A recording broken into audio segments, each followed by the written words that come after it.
Good morning, everybody. Welcome back to my channel, Gardening with 1D in Zone 5B. My name is Janelle and I'm here to help take the intimidation out of gardening.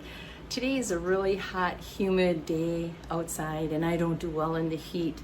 I do have the air on and I decided to put my kitchen to work. So a couple of things that I want to get done this weekend. I want to make one last batch of garlic pesto. I just picked up some apricots. I'm going to do something with those. I'm going to make some blueberry and blueberry rhubarb jam. And I'm also going to get something going to go in the freeze dryer. And for this weekend, I decided to freeze dry something like burritos and tacos. I'm going to break it up into 2 trays for each. With the tacos, I'm going to make it like a taco casserole. And then for the burritos, I'm going to just mix up everything that I would like in my burrito typically. And then I'm going to cut tortilla strips to add to that so that it's more burrito-like. So let's get busy. We got lots to do today. Okay, so I have my jars of things that I'm going to use. These 3 will be for tacos. Those 4 will be for the burritos.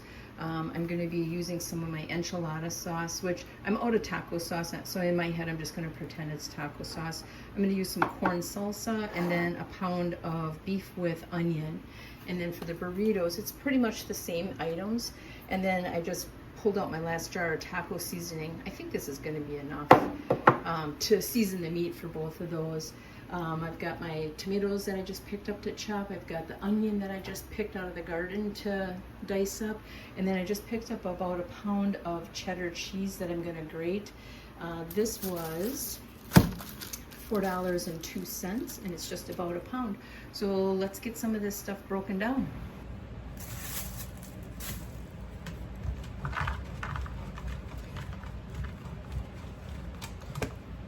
I suppose you could use store-bought cheese. I know that when you buy shredded cheddar cheese or shredded mozzarella or any of that pre-shredded in bags in the store, it does have something like a cellulose coating on it to help keep it from sticking to each little strand in the bag. I would imagine you could use that. I ran to the bulk food store up the road from me this morning, so I just asked them for a 2-inch chunk of cheddar.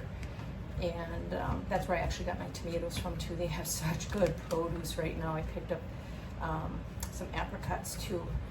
So I'm just going to shred this and then we will chop up some vegetables. I won't bore you with this part. So this is what that 1 pound block of cheese looks like all shredded. It fills a pretty good sized container. I most likely won't use all of it for what I'm working on today, but I will probably consume it over the week. So now we're going to chop up some vegetables. And for now, I'm just going to cover it with the plastic that it came with from the cheese counter.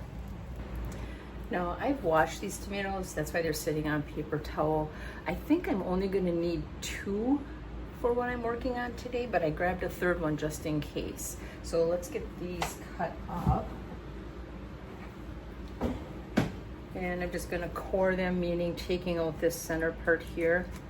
Even when I can tomatoes, I take out the core because I feel like sometimes it can make a little bit less flavorful of a tomato. I don't want to say bitter, but you can tell that there's something earthy in the tomato yet. Alrighty.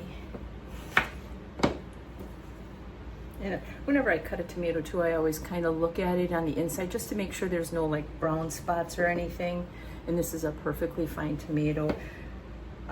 Where I get these from at the store, their produce is always picture perfect. I would be surprised to see anything icky ever there. You know, anything that's kind of getting mushy or anything like that. It's just so much perfection over there. Just love it. Never had a bad experience. All right, I'm just gonna go ahead and cut these up. I don't need to keep you on the camera for that. So this is 1.5 tomatoes cut up. I like this cutting board because you can kind of see it's got this little trough to catch juices. So even as some of these juices drain, it'll be in that little trough, and then there'll be less liquid in my food that I'm gonna freeze dry. Just wanted to show you that. All right, now I'm gonna cut up my onions. This onion I pulled out of my garden this morning. This was an onion that had sprouted down in my basement, so I stuck it in the ground and I got all these little cute little onions from that one plant. So they are washed, so I am going to cut them up right now just to kind of dice them. And I know it's probably a lot easier just to have one big onion and do it all, but I like to use things that I grow. Put that there. I will compost all the vegetable scraps. And then I think I'm going to use some of the nicer, firmer greens for like sprinkling that in on both of my dishes. So I'm just going to set that aside. Now there's onion already cooked with the beef that I pressure canned, but I do like to have a little bit of onion in my burritos and tacos. I don't love onions. Well, I shouldn't say that. I like the flavor of onions, but I don't like biting into them. I've always been like that. And that's kind of true with peppers too. I know peppers need to be in salsa, but I really don't like eating peppers. I mean, I'll eat like a popper. I like the jalapenos. Some of this here, the outside edges are a little, not as, what do you call it? Not as firm, I think. And then let's just get some more here.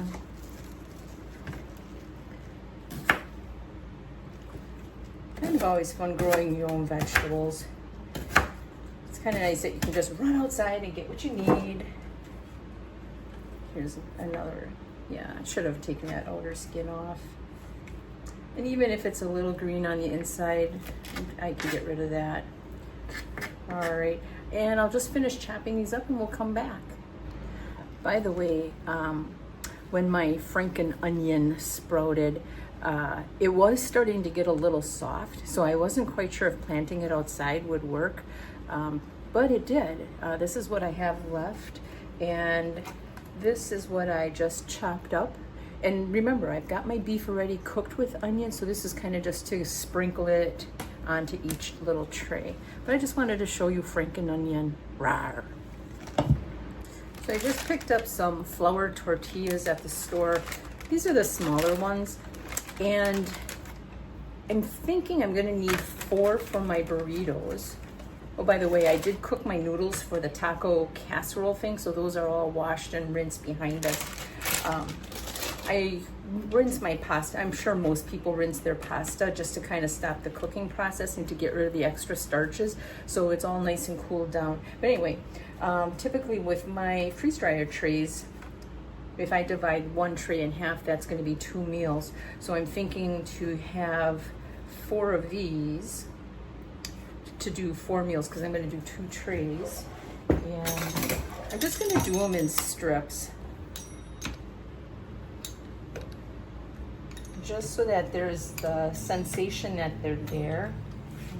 Let's see here. Maybe I'll just cut them in half here yet too. Doesn't have to be pretty. She's not a beauty. All right, so now we're gonna move the camera closer to the stove and we're gonna start opening some jars of stuff and getting the 2 different dishes cooked down. All right, I'm just gonna go around now and open all my jars, and we wanna make sure that we hear a nice little seal. Nice. Nice. Nice. Nice. Nice. Nice. Okay. I don't reuse my lids, so these are all going to go into the garbage. Like that. And I always kind of give everything a little sniff. And this smells like beef. Now you can kind of see the fat layers in there, and if the fat would have separated a little bit more, I'd be able to scrape that off. But I'm going to try to get this out of the jar and maybe just remove some of that extra fat. Oh, it doesn't look like I'll be able to. That's okay. When you get food in restaurants, there's always a little bit of fat in it too, whether you know it or not. All right, so one of these is going to be for tacos and one of these is going to be for burritos. When I can my meat, like I said, it's got onions in, and I do a little bit of beef broth in it. but I don't salt and pepper it because I never really know what I'm gonna be making with it. So like say if you're gonna do something and you're gonna add onion soup mix, that's salty. So you don't wanna have this salted plus add all that salt. No. And then, let's see, let's just get this, let's get some fire. I like sparks. So I'm just gonna kind of get this heated up. That fat's gonna go away. Actually, fat does bring some flavor to your meals, whether you realize it or not. And this was really lean meat to begin with. I'm just gonna turn that heat down. So they're each gonna get a salsa mixed in, like that. The corn is gonna add a little bit of pretty to the meal. Now, let's pretend this one's gonna be for burritos, so we're gonna put the beans in here, like that. And you can kind of see there's some goo on the bottom of the jar. I'm not gonna scrape that out. That's all just extra. There we go. And then for the tacos, we're just gonna add the enchilada sauce just to give it a little bit more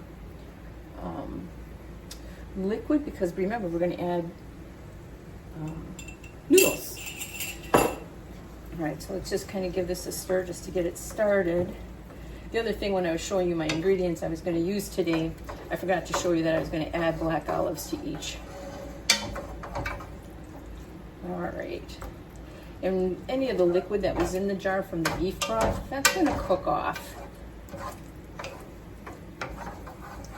There we go. Now I do want to add my taco seasoning. So typically, this is my last jar, I'm going to have to make more of this. Typically I like to put about 1/4 cup into each, so I'm just going to spoon this off into my measuring cup, because I'm pretty positive I won't be able to pour this beautifully without making a huge mess, which I'm already making. So that's about 1/4 cup. And then let's do that for the other one. That's a big scoop. Well, I'll have a little bit left.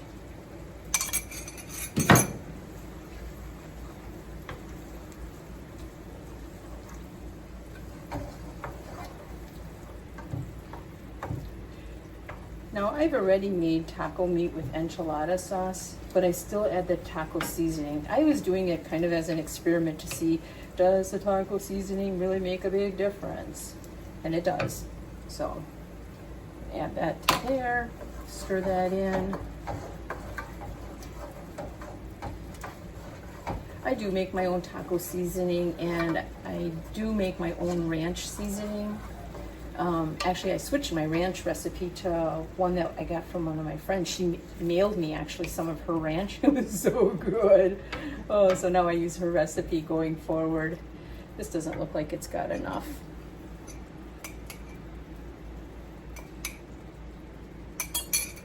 Let's try just a little bit more. Nice thing about spices too is they really don't expire as quickly as a lot of other things that we have in our cupboards. All right. I'm gonna keep it stirring so it doesn't stick to the bottom. I really don't need to have a really big kettle, but I have 2 frying pans like this, but sitting side by side like that, they don't really fit on the stove very well. So I'm just using this. I'm pretty sure, in looking at this, I'm almost positive that I cooked way too many noodles. Oh well, I can do something with leftover noodles. Oh, such a little bit left. Should I? Shouldn't I? I better not. Let's stick to what I know works. And now let's get some, let's just here like that. I'm just going to bring this down to just so that it's going to be warm. This one here already looks like it's done. This is the beauty of using canned food, because, you know, like I have my meat in my jar. So if I'm hungry and I'm in a hurry and I don't want to wait, I just basically warm up browned up hamburger and then I go from there. Gosh, I almost feel like this. I'm going to do a taste test. Taste as you go is what I say. Then you know if you got to tweak anything. I don't want to burn my mouth.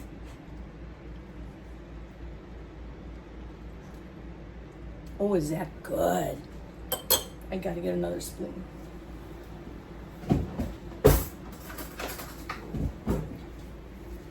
This is really good. Let's see how this tastes.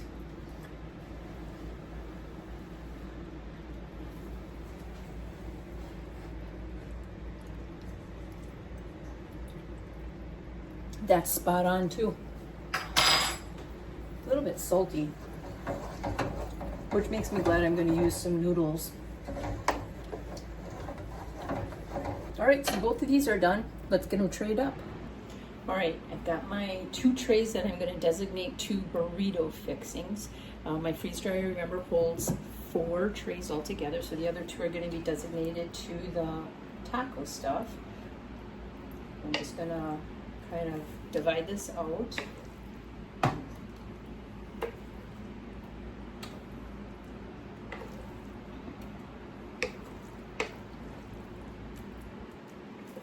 doing it pile by pile just so I can do it as evenly as possible. Also, when I'm doing cooking with tomatoes, and like if I do get to blueberries today, I like to wear dark clothes, because if I splatter on myself, then my clothes aren't wrecked. Scoop for you. There. Each year I can about 400 jars of food, and sometimes people will say things to me like, 400 jars? You don't eat 400 jars. Well, I just opened up 6 jars right there. So I know there's leftovers down there from other years. I might just get that broken up a little bit better. And when this freeze dries, here I want to take a little bit from this over here. When this freeze dries, it's going to kind of be like, I don't want to say like a solid puddle, but it's going to be kind of solid where I'll be able to pick it up. And I also have an oscillating fan running right now, and that's just to help cool everything down. Ideally, you'd want to pre-freeze these in your freezer. My freezers are busting at the seams. That's a good problem to have, though. No complaints. All right. That looks pretty good, I would say, just to get it spread out. You want to get everything as evenly as possible on your trays so that everything freeze dries at the same rate. I probably cut up way too many soft shell taco things. All right, so I'm thinking 1 can of olives between these 2 trays, which is probably more than, I probably won't need that many. I like olives. It's one of my favorites.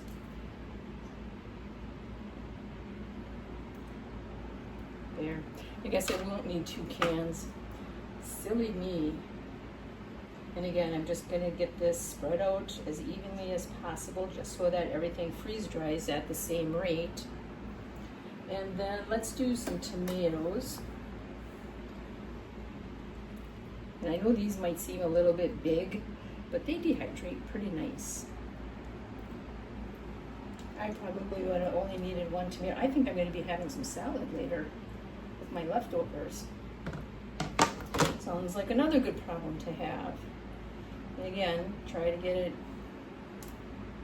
evenly dispersed just so that everything freeze dries at the same rate.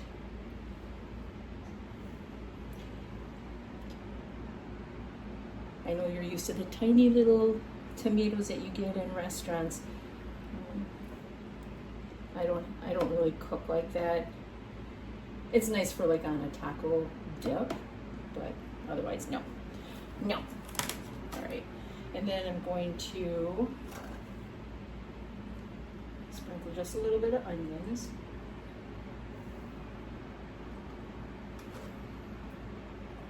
Like that. And then I did do some green onions. So I'm just going to do a little sprinkle just for the color.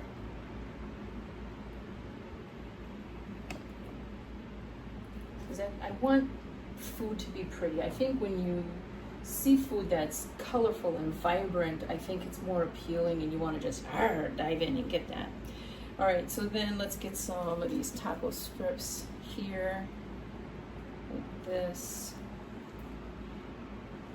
Yeah, I probably wouldn't have needed to cut up 4. 2 would have been more than enough. But what about the cheese? I'm putting the cheese on top. There. Like this. I think that looks really, really pretty.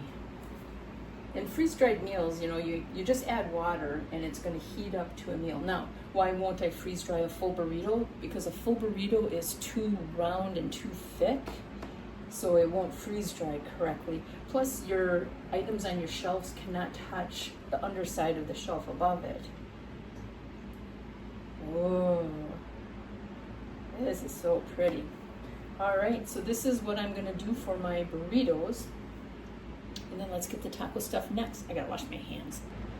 All right, now we've got our taco fixings front and center. I did make too many noodles. Don't know what I was thinking. So right now what I'm gonna do is I'm just gonna stir some noodles in because I'm gonna make this more like a taco casserole so that it's different than the burritos. Plus, I don't think I would like to have rehydrated taco shells. I just think that would be too soggy of a mess. And I've freeze-dried things with noodles already, and it turns out really good. So maybe I'll just add a little bit more. I'm gonna have all this extra food in my fridge. I'm not gonna have to cook all weekend. Oh, going back to my 400 jars. Most of my jars are not pints or quarts. Most of them are half pints and quarter pints. Hence why I get so many jars. The pints of meat that you saw earlier, those are actually 1 pound of meat in each one of those jars. All right, so let's turn this camera and we're gonna get this. Oh, this isn't really hot anymore. We're gonna try to get this dispersed also. We're gonna kind of do it just like with the burritos, you know, kind of just divide it up, make sure every pile has about the same amount, and then spread it out, and then I'm gonna add my toppings. Starting to run out. Remember, each recipe that was a pound of meat.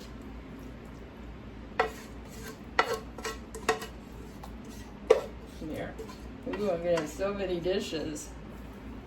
Let's get that spread out.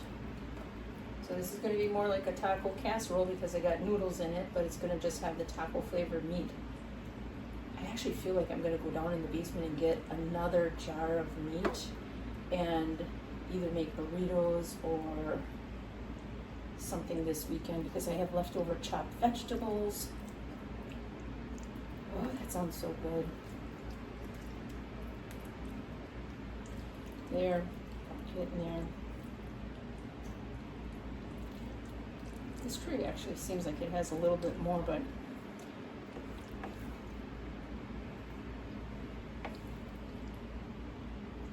I can't be sure. Oh, well, I think it did have a little bit more.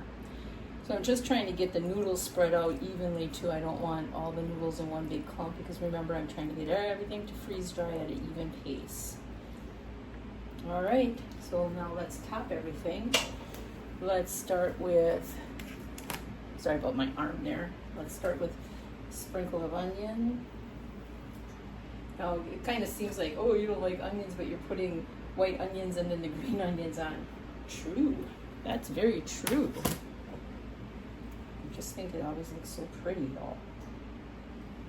Pretty food. I hope this video doesn't end up being super long where people get bored with it. All right, let's add some tomatoes. Ooh, there's a lot of liquid in there. Pour that into that dish. There. Just gonna add some tomatoes.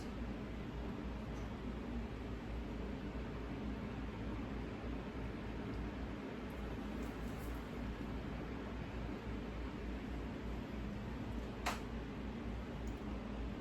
couple more. And then last but not least, the cheese. Now this hand is all gorpy from stuff. I gotta go wash my hand here real quick. All right, cheese. Oof. Cheese is starting to get warm. It's not to the sweaty point yet, but it's starting to get warm. All right, and remember, this stuff is still fairly hot, so I gotta get it at least cool to room temperature. Got the fan blowing, so hopefully that'll take care of that. And then in the meantime, I'm gonna go downstairs and set my machine up. Okay, we're down in the basement here. This is my small Harvest Right freeze dryer. I just plugged it in and booted it up. It has the 4 shelves. That's my jar of meat that I'm going to take upstairs so I can make some more burrito kind of stuff with my leftovers. But anyway, I just booted it up. Now, when this is not in use, I leave the door open, and the instructions that I've read said to do that. Otherwise, you're putting unnecessary pressure on that seal. So I'm just going to customize this here by hitting that button. Now, I've been finding that most things that I freeze dry food-wise are going to be like at a -10. Now, I'm going to kind of go with my rules for spaghetti and chili, which I have put a little cheat sheet here. So I'm going to drop this down to, well, that says 12 hours. I'm going to let it go for 18 hours, I think.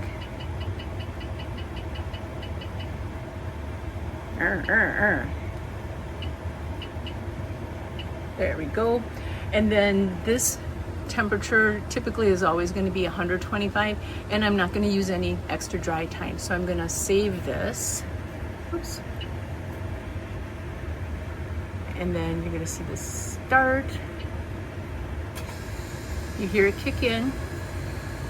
So right now it says here wait 15 minutes before loading trays. So that's what I'm going to do. I'm going to wait 15 minutes and I'm going to bring my trays down. We'll be right back. Okay, it's time to load the freeze dryer. You can see my little message here where it says to close the drain valve, and that is, oops, right here. So now it's closed. It's not going to do anything, so now I can go ahead and load my freeze dryer. So let's just set you down here. There's really no temperature difference in there. So I got the trays behind me here. So here's the taco casserole. Here is a taco casserole. And then here are my 2 trays of burrito. Set that in there. Like that. Closing it.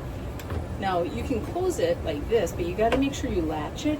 Otherwise you're going to go through all of your cycle, but it's not going to have the vacuum seal. That'd be a bad thing. So now I'm going to hit continue. And now it just says it's freezing. I am going to start my fan up behind here. I just like having the extra air circulation, and then when the vacuum pump kicks in, that helps keep the vacuum pump cool itself. So let me do that. Never mind me. Don't judge me on my basement.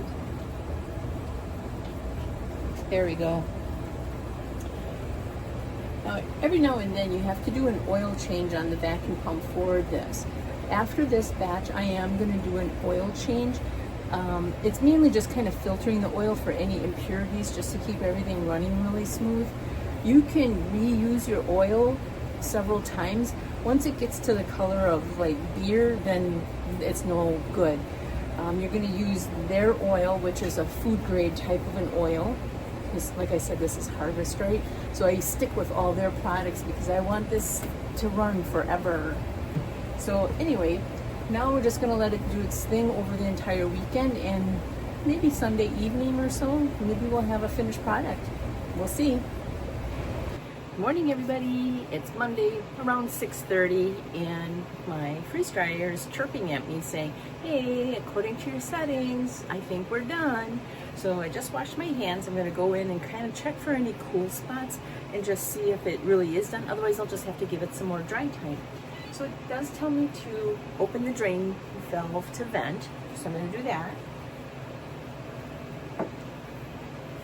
Let's see what happens.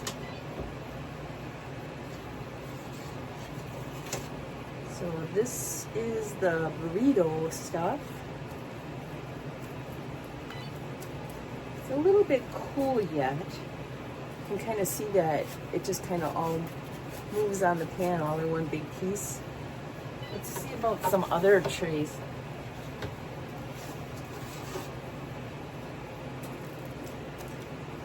This one has some cool spots too, so I think we're going to be giving it a little bit more time. Here is the taco casserole. I think I forgot to put olives in this. This one has some cool spots too.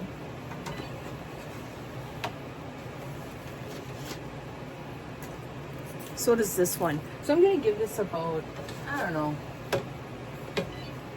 5 or 6 more hours of dry time. So I'm going to go back and close my drain valve. And I'm going to put more dry time. I'll show you what I'm talking about. I don't know if this comes in real clear. So I did already close the drain. It's going to go with 2 hours. Let's try 2 hours and let's just see. We'll come back and do a recheck, okay? It's always a learning experience. Okay, it's about 2 hours later, and my little freeze dryer is chirping right here. I just washed my hands, so I'm going to just kind of feel and check the temperature of things. Remember, I'm looking for areas that are not cool. Oh, the drain valve. That's the vacuum seal. There we go. Now, the last time when I checked, these trays were ice cold, and now they're not. They're actually warm. So this feels ready. So I'm glad I let it go for another 2 hours. Oops. Let's check this one. Same thing. Perfect, perfect.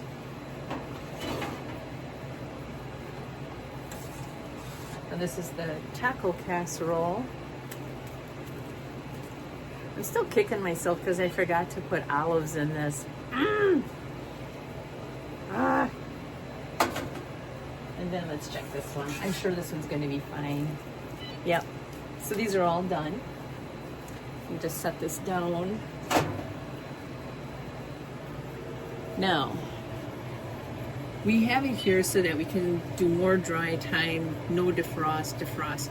I'm going to do a no defrost, and I'm going to shut the machine down just so that the frostiness, which you can see kind of like at the mirror in the top and on the sides, so that frostiness melts and then it drains out, goes down that tube and then into this bucket. And then that'll take, part of the morning and stuff like that. Right now, it smells like a Mexican restaurant down here. It smells really, really good. So anyway, we're gonna take this upstairs and we're gonna package it before I have to start work. All right, I've got my taco casserole here, and behind me is my burrito stuff. I've already got my bags pre-labeled. I just put taco casserole, the date, and about how much water it will take to rehydrate it. I get these bags from PackFreshUSA. I will put a coupon code for 8% off here in the video. I prefer them, like for meals, I prefer the ones that are the wide mouth like this, because I picture myself putting the boiling water in, closing it up, letting it sit, and then eating right out of this bag. So if it was a tall and narrow bag, you'd have to scoop like way further down. So I just do meal-sized portions like this. So basically, half of a tray is going to be one meal-sized portion. Like that. You can kind of see it's kind of crispy. There we go. Let's get some of this cheese in here. I'll show you here what cheese is like when it's freeze dried. Listen. It's real crunchy. Here's a tomato. Let me bring the tray closer. It's like dust. All right, so I'm just gonna go ahead and fill all my bags, and then we'll put in the oxygen absorber and then seal it up. I'm on my last tray of burritos, and I also just wanted to share an aha moment. Since I did kind of a lot of olives in my burritos, I've been taking like a couple here and there, and I've been putting them in the bags for the tacos. So now my tacos do have some olives. I feel so sneaky. There we go. And this is the burrito strips that I cut up. It's almost like a cracker. And remember, one tray is going to equal 2 meals. So I'm just doing these in meal-sized portions. Let's put this one in here. Let's get some of this cheese. Here's another stray olive. Looks like I solved my own problem. Here's another one. I think that one needs one. I'm trying to remember, I'm trying to do it as evenly as possible so that each little bag has some olives in it. Here's an extra one. Put that one there. Here's just a little tiny one, so I'm just going to put that in the last bag here. This is a green onion freeze-dried. Listen.